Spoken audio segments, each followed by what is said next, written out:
Damso a sorti le dernier album de sa carrière et je t'en parle dans Breaking Brawl.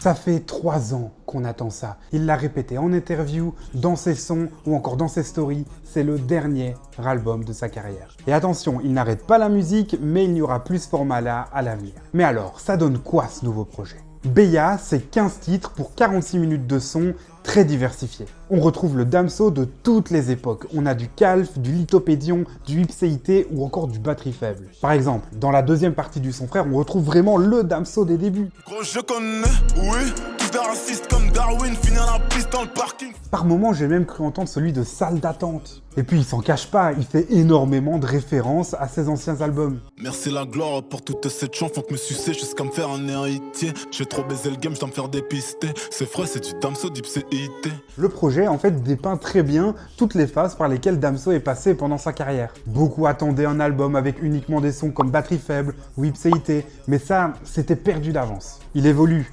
Évidemment qu'il n'est plus le même qu'hier. J'ai changé.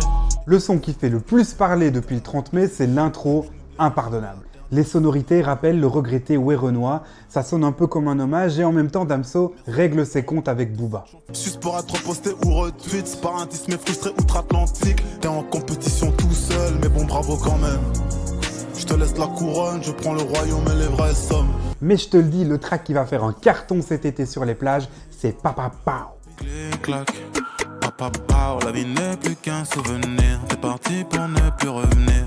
Et t'as pas envie de te trémousser en entendant ça? Et d'ailleurs, toi, c'est quoi ton son préféré du projet? Hésite pas à le dire en commentaire. Bref, Beya, c'est une belle conclusion, cohérente à une carrière riche et variée. Un artiste qui est passé de la misère à la gloire et qui a su le retranscrire dans ses morceaux. Et si certains sont partis en cours de route parce qu'ils n'adhéraient plus à sa vision, Damso, lui, sera resté fidèle à lui-même du début à la fin, au lieu de l'être dans ses relations.